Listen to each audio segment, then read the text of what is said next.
is also an starting and stopping an acupuncture physician with a conscious awareness of the connection between attitudes, beliefs, emotions, and physical symptoms, which she was sort of sharing with us at the beginning. And she will help guide us and listen to us and her clients, to their bodies, to honor their inner wisdom and to nurture and empower themselves so that they can heal and we can heal. So without further ado, I will turn it over to Sandra to share with us. Well, thank you, Kim, for that lovely introduction. Thank you, Temple Bet Shalom, for having me here again, for having me here at all. And thank you, Cantor Siegel, who's not here tonight, but for chairing our sisterhood. And thank you so much to Craig, who is very patient with all our tech support. And I feel very safe when Craig is here to help us navigate these challenges in our lives. So thank you. And yes, as Kim said, we had this program for some of you, not maybe all of you were there, that we did in January. And the topic was well-being and our well-being in 2022. And so a follow-up was today's program, which is diving a little bit deeper into some of the tools that we could use. And without any further ado, I think we'll start. So the format will be, we'll revisit briefly some of the topics that we shared in January. So it doesn't matter if you weren't here, because it's just, it will be enough in and of itself for today. And then we'll deep dive into some areas. And I think we're recording again. So if you don't want your recording, you can just mute your camera. Some of you have already done. So we will start. I will hopefully screen share I have a little PowerPoint. So hopefully that'll work. Hopefully, let me see. Okay. Are we on? Is this good? Yes. Woo-hoo! Thank you, guys. So tonight's topic is how to attain health and vitality using natural medicine. And so the number one thing is I want to thank you guys all for being here. Thank you, folk. I want to not be sexist here. Because one of the better things that we can do is to connect. And during the pandemic, there's been so confusing. Do we connect? Do we not connect? Is it safe to connect? Do we do indoor? Do we do outdoor? So tonight's program is on Zoom, so we can connect safely. Hopefully, we'll have some breakout rooms where we can connect more intimately, because love, belonging, and connection are really such an important part for human beings to have well-being and wellness and vitality. And it has been so confusing in the past 2 years how we can connect safely. And when we're struggling, the normal human thing to do is to connect with others, and to not be able to do that has really been a challenge. And how to continue to connect with each other and with ourselves is probably one of the most important things that you can do to achieve vitality and wellness. So the first question is that I want to prompt, and we'll go to breakout rooms. I'll just repeat the question a couple of times, is what would your life look like if you did have health and vitality? So you're going to be in little groups to discuss. And the question again is, what would your life look like if you did have optimal health and vitality? Again, one last time. So you remember, what would your life look like if you had health and vitality? And I'll see you back in a few minutes.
I guess we're the ones that follow directions. Sandra, you just have to unmute. All right, now I could see Scott and Millie. What a treat to have you here. So, More people will be coming back now. okay, let me see if I could go back to this. Okay. Okay, can you see my PowerPoint again? Yes. Okay, good. All right.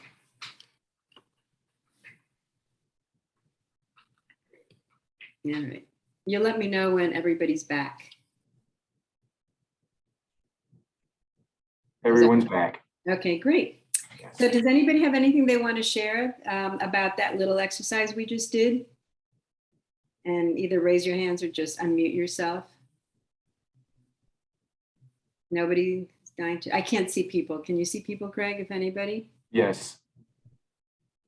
Does someone want to share? No? Myrna wants to share. Okay. Myrna, just unmute yourself.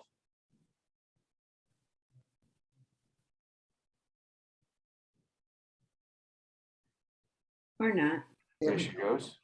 Phyllis and I were on the in the room together, and you know, both of us. Well, she's a youngster compared to me, but we're both a little bit older than the rest of you. And the thing that we would like to do is do more exercise. And both of us are very accustomed to doing exercise.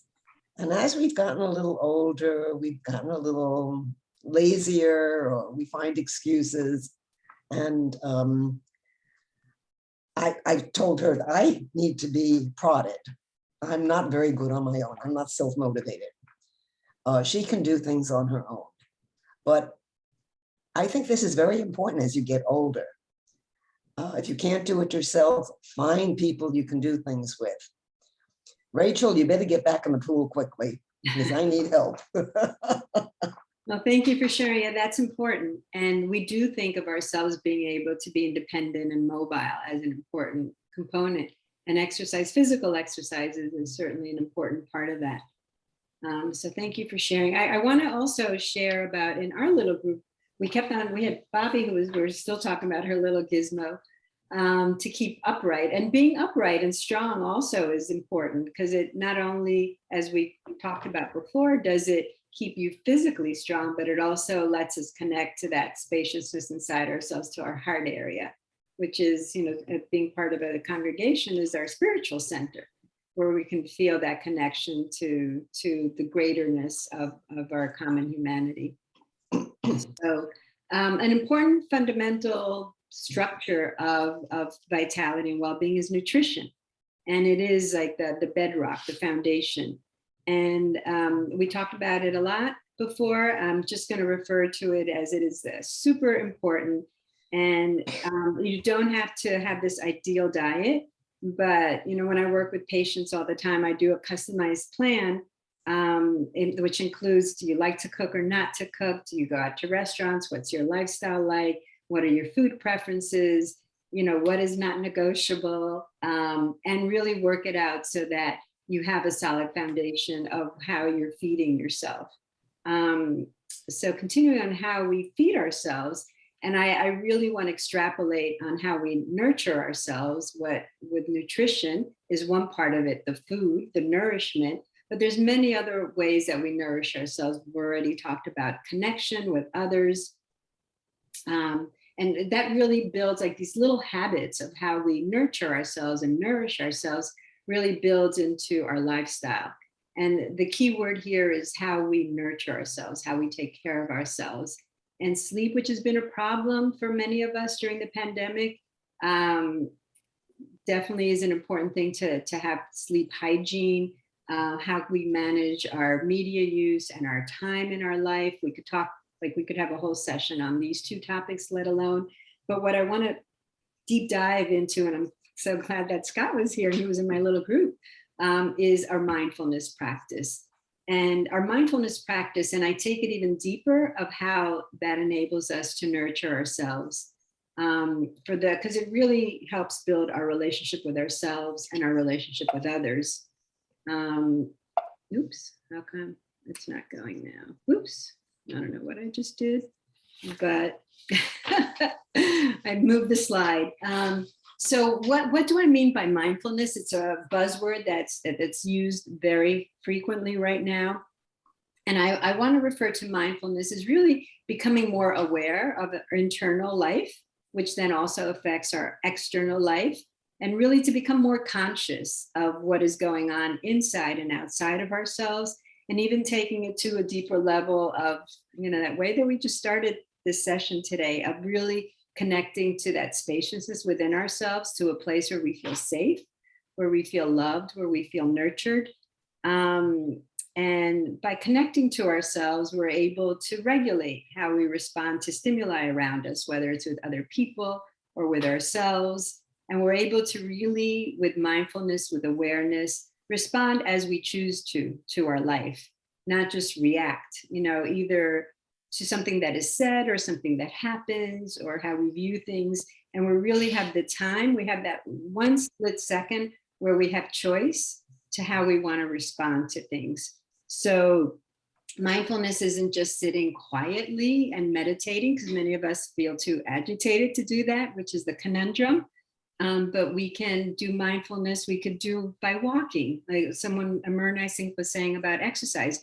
We can do exercise. That's the whole point of like the yoga practice, is to be more awareness as to how we respond in different situations, different poses that are more stressful or less stressful on ourselves, and how we could still breathe and walk and be present for ourselves during these situations.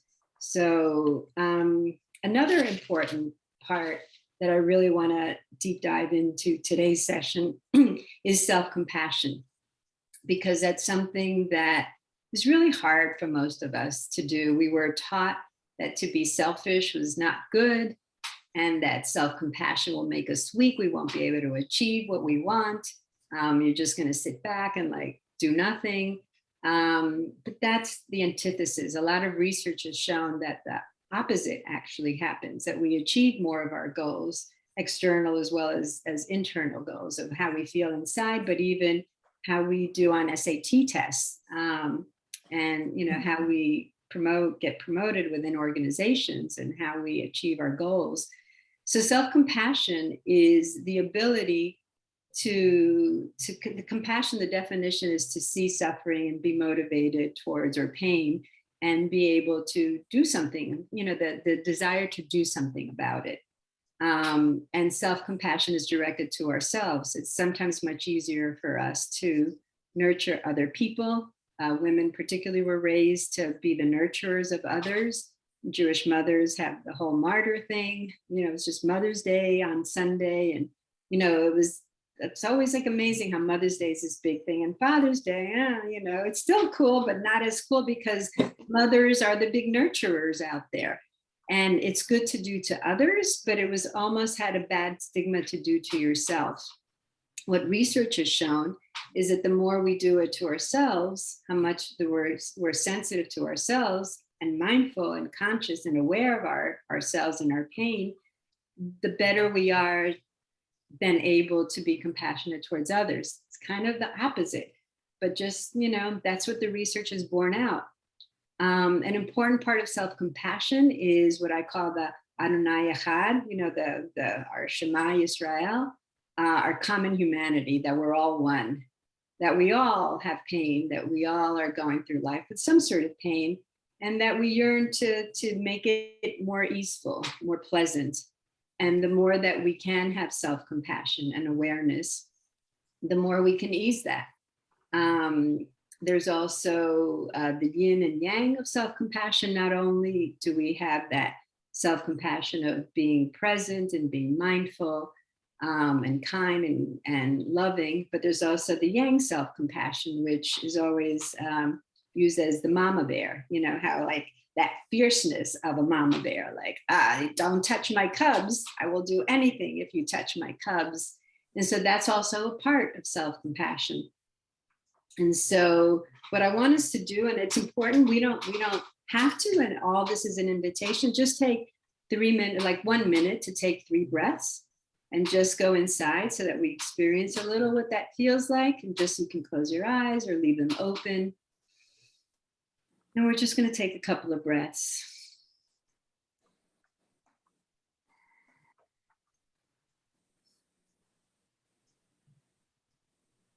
And just observe what's going on in your body. Feel your breath. Is it short or is it long? Is it deep or slow? Am I feeling calm? Am I feeling tired? Am I agitated? Just observe. You don't have to do anything to change it. You just observe it.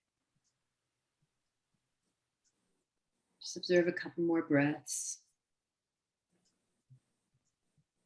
And just sit with it for a couple of minutes. You might be feeling different feelings. Just feel them. Just see like passing clouds in the sky. Feeling those, seeing those feelings and just observing them. You don't want to change them. You just want to see them. And you go back.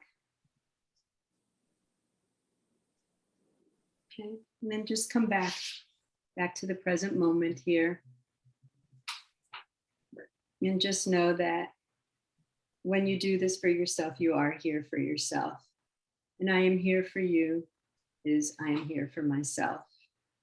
We can do that. Sometimes we want others to be there for us, want our partners to be there, our parents, our children. But many times it's just being able to be aware, realizing I'm here. I can be here for myself. It's okay. Okay, so we're going to do another exercise. If you have a piece of paper near you, this is not we're not going to do a breakout room. This is just, we're going to do it together here. So let's pretend that, and you may wish to write it down if you have a piece of paper near you, that you have a friend who's in pain. And for me, you can envision anybody. It could be, I was just up last week, I was with I have a grandson who's 1, and I was with him and it was so delicious. And he's, at the early toddler phase where he's crawling on everything and walking all, trying to walk, but not super stable. So he keeps on falling a lot and climbs onto everything. So it's very easy to, you can envision that like a little 1-year-old, and you hold them because they start crying because they fall and they hit their face, and you hold them. And basically what you're doing is, I'm here for you. And you're telling them it's okay. I'll support you. I'm here to support you. And you'll be fine. So just envision, you can envision a little person who's 1, or it could be a furry friend who's in pain. Sometimes it's easy to do that, or a real person friend. And just write down what you would say to a friend who's hurting.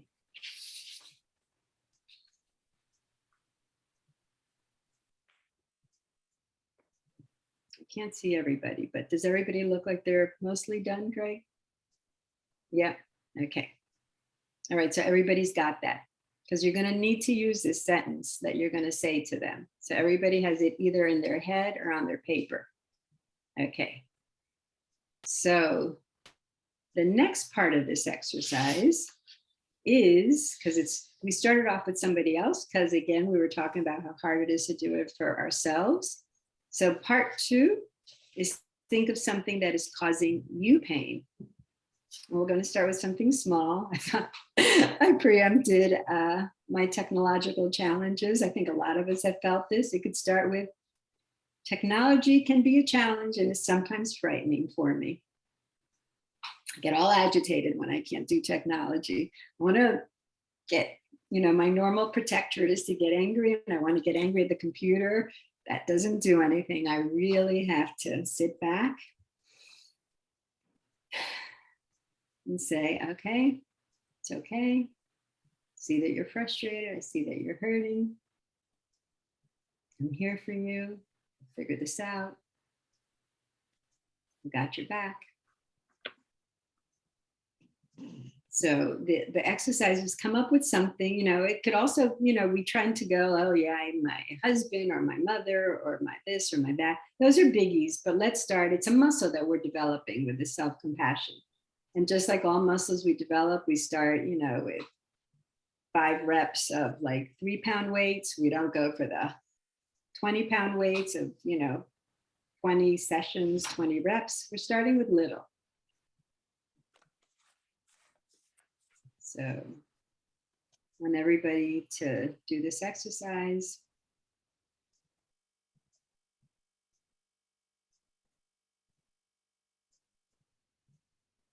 And then say to yourself that which you previously thought you would say to a dear friend who was in pain, but to yourself.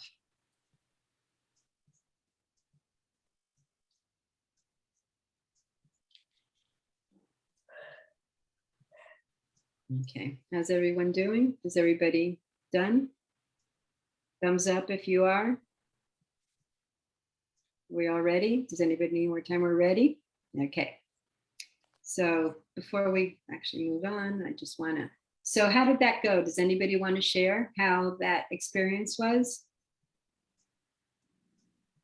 Anybody was surprised that like, oh, wow, just giving myself a little compassion, how it makes this space a little bit more spacious and feeling less stressed? I can't see people's hands or share. Just unmute yourself if there's anybody that wants to share anything. Yeah, this is Scott. It was nice to sort of have the words that I came up with, not realizing that I'd be applying them to me, then be applied to me. And there was something very comforting about that. Yeah. And how did it feel when you applied it to yourself? You felt comforted? Yeah, it felt very true. Mm-hmm. Yeah. Yeah. Well, thank you. Yeah. So we have these skills. We just forget to do it to ourselves because it seems like, oh no, but it's really, research shows that it really is the less selfish thing to do. Anybody else, how it was for them? Okay. Yeah. Yeah. One thing that came up for me when I wrote my sentence for comforting somebody else, and I included the phrase like, oh, come here, as though in my mind then I would invite them for a hug. And I noticed when I said that to myself how that specific like, oh, come here phrase felt really different, because typically when I'm feeling, you know, pain or fear or something, I just like want it to go farther away, or want that part of myself to go farther away. So I noticed that specific phrase of like inviting that part of me to come closer actually felt more like poignant and more different from my natural reaction. Thank you for sharing. As you guys could see, this is Karen Breiterman Loader, and a direct descendant of me, who actually, I learned a lot of this self-compassion stuff from her. Full disclaimer here, and kudos, this was not planned. But Karen, a proud mama, was a psychology major at Stanford and did some of the leading research on self-compassion, and opened my eyes to it. And she can attest that there's been tons of research done since she did her work on confirming just this little exercise and how important it is. Is there anything else you can add to how I've done it? And that, Karen? Oh, great job. All right. So, but there is, her original research was, I don't know, a long time ago now, about 10 years ago, but which is pretty crazy. But there's been tons of, it was very bizarre originally, and now there's so much research on it showing that this work is so incredibly important. And moreover, I was, during the pandemic, I studied naturopathy in Australia, and one of my mentors and teachers, who was one of my teachers back, I don't know, 40, 35 years ago, we've been in private practice as well. She's been teaching also, but also in private practice, is how important this was to be there for our patients, to teach this skill, and to be the person who brings this about to really transform and heal all sorts of things. We're not just talking emotional pain, but, you know, backaches, you know, stomach, digestive, you know, all sorts of different physical manifestations of trying to understand how our emotions and our physical symptoms are so interrelated.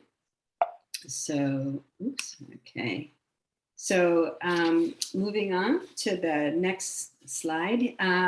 Another thing we could do, some more tools, is being in nature, the importance of that. And as somebody shared how important physical exercise is. And I even like to combine the two. And I mean, it's right, you can do exercise at home or in a gym, but even being in nature and doing some physical work, it's sort of how our genetics have been structured.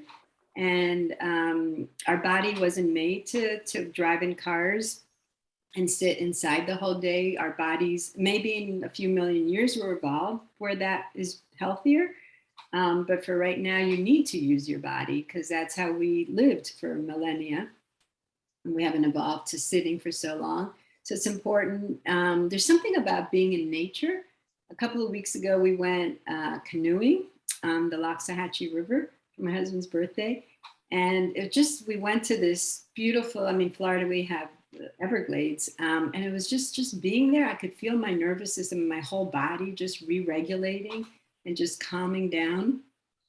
And so being in nature, attuning yourself to your own natural rhythms and the rhythm of nature is pretty powerful.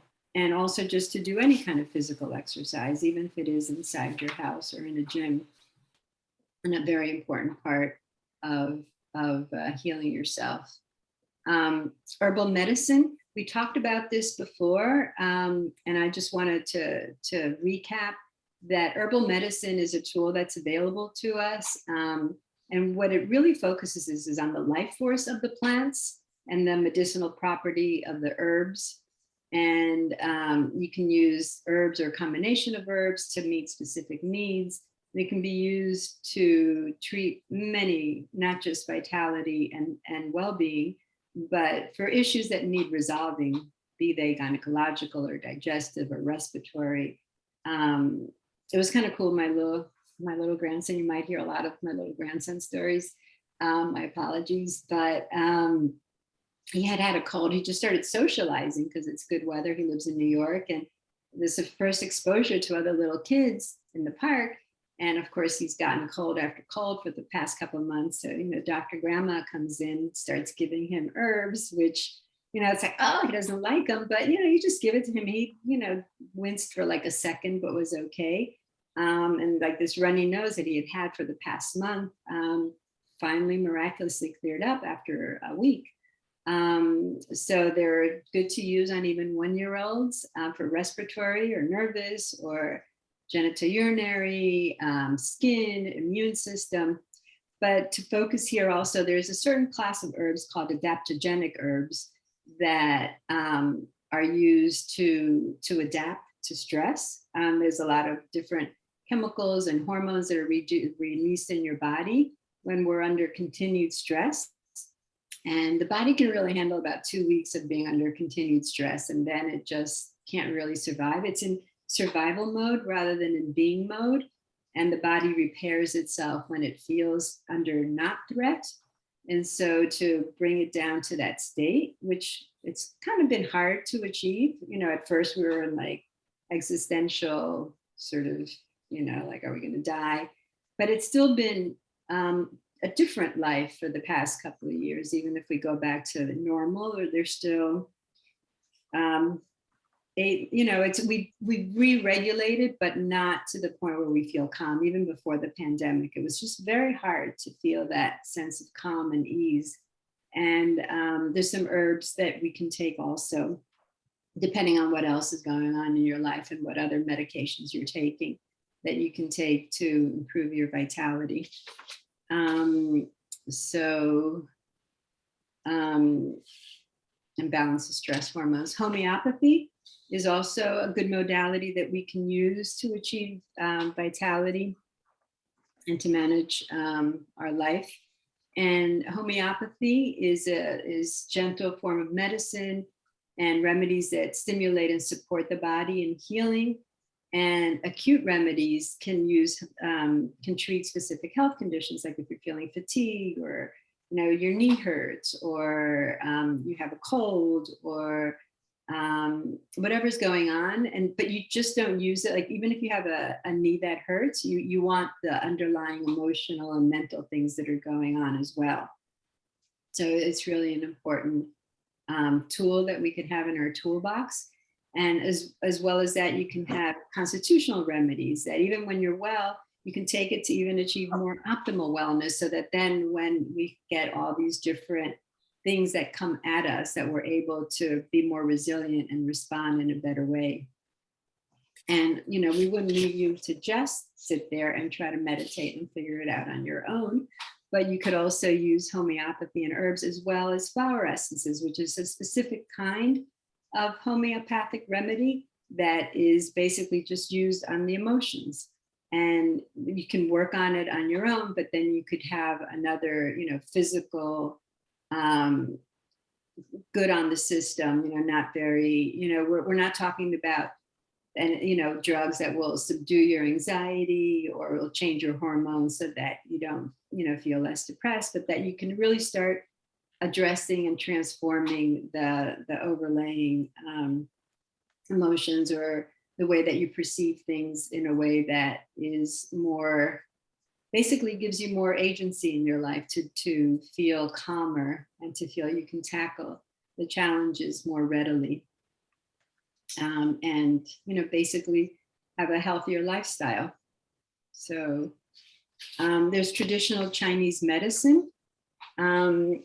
And there's many branches of it. Traditional Chinese medicine has been around for thousands of years. It was interesting. I was just saying to a friend of Karen's whose family is from China, about, I forgot what I was saying, but something that I was not elevating traditional Chinese medicine and saying, like different, not Western modern medicine. And goes, oh, are you kidding? This has been around for thousands of years. It's a, very powerful form of medicine that is quite respected and has been used forever. And so I really should not put it down. It's really quite powerful and very effective. Whereas modern medicine, which I'm not putting down either, is really important. I use it a lot in my life and recommend it to my patients. And it's really using an integrative form of using healthcare and well-being. There's an important time and place for all the modalities, but to really maintain your vitality and your wellness, there's all these more supportive tools that we can use, and certainly Chinese medicine is one of them. And Chinese medicine addresses both the emotional as well as the physical symptoms that we might feel. And so we think of only acupuncture in traditional Chinese medicine, which is an important part. I've been doing virtual medicine, or what is it called? When you do Zoom with a patient, and I'm not doing needles on these patients. I guess it's what's it called? What is it called? Telehealth. What is it? Telehealth. Telehealth, that's it, telehealth, right? So I've been doing telehealth for the past 2 years. And at first, when we couldn't even see patients at all, and then how do I do acupuncture via telehealth? And you can, because I see now patients all over the world, definitely all over the United States, but you can do magnets for the acupuncture, and there's a lot of energy work that you can do. So the physical, but the physical parts of acupuncture are certainly important. And you also do cupping and moxibustion, which is like a warming of the points in the meridians. But there's also the traditional Chinese herbal medicine.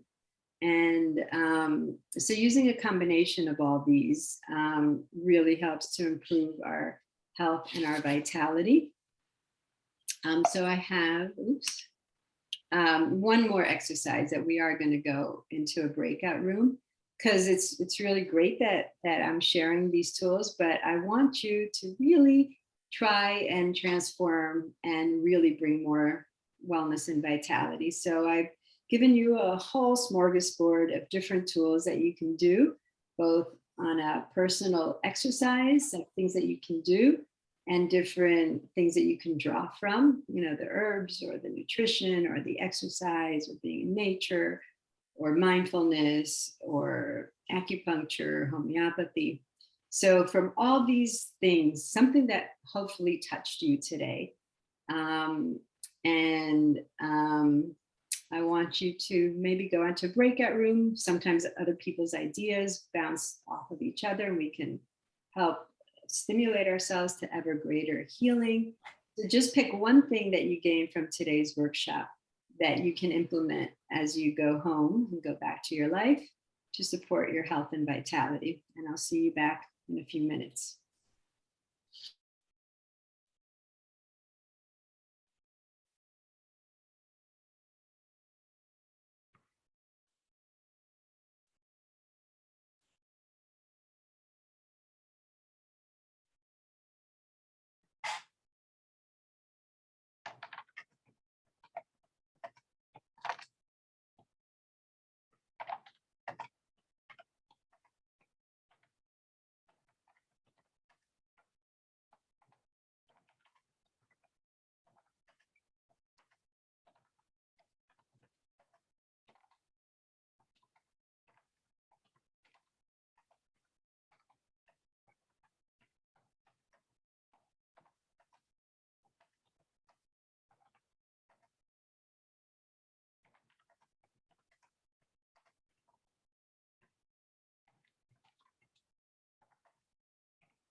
Sandra, you just need to unmute.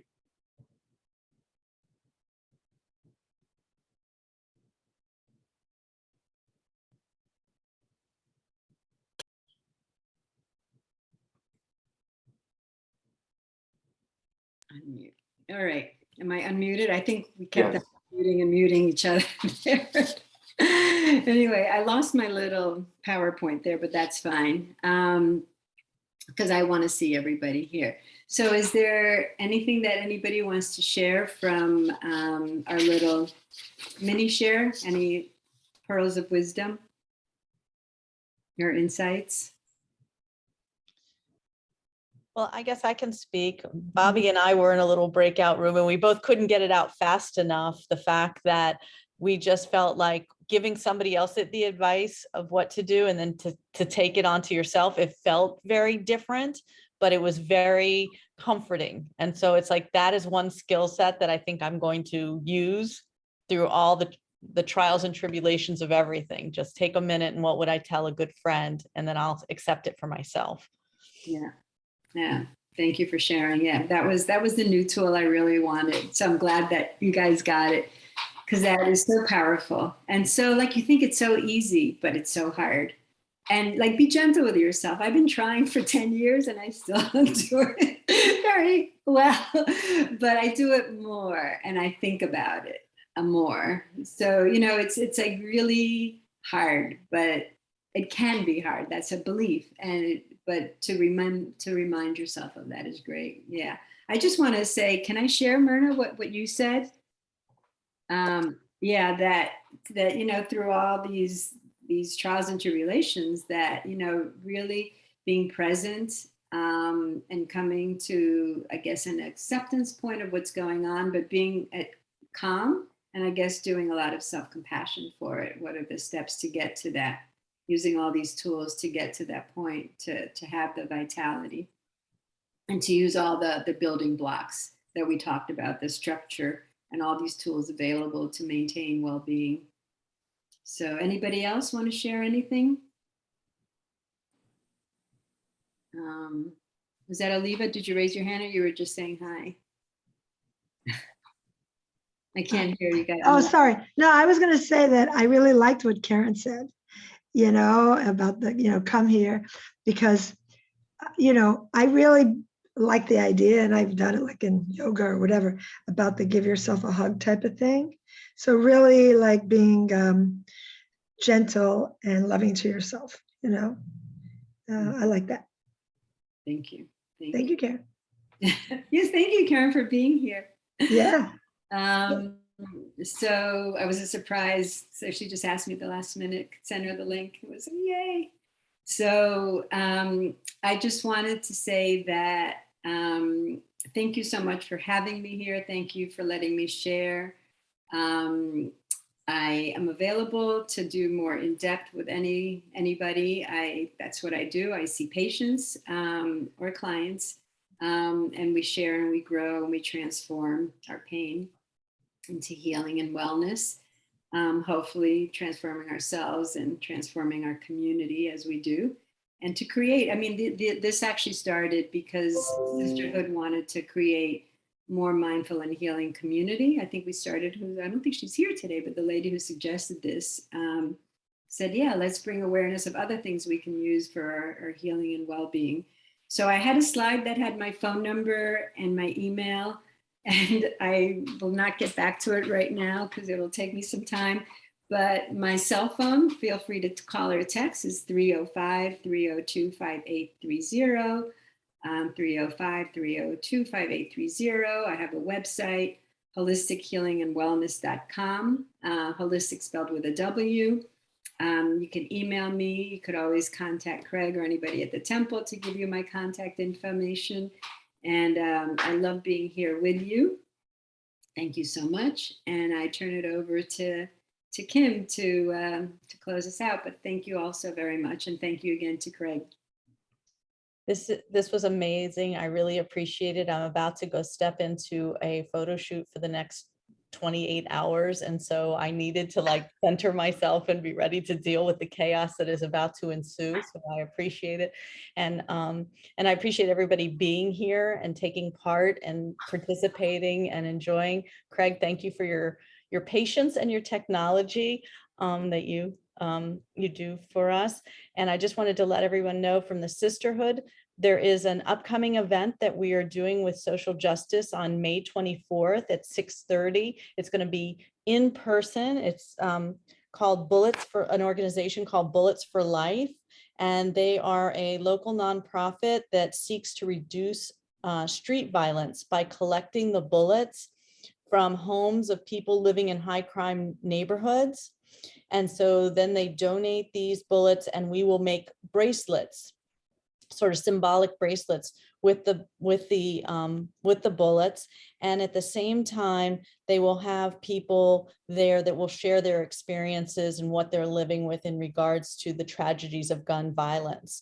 I'll be sending out a link on that real soon. We're doing it with social justice. I think the cost is $36, and we'll have a little, of course, nosh and food will have to be included because we're Jewish and that's required. And then you'll make this bracelet to help support their organization. So Rachel Lillenbaum promises me tomorrow that I'll have it, and then I will get it distributed to everybody and we can sign up. So I thank you all very much for coming. This was great, and we'll see you soon. Thank you. Thank you, Kim. Thank you. Thank you, Kim. Thanks, everybody. Have a Bye. great evening. Yeah.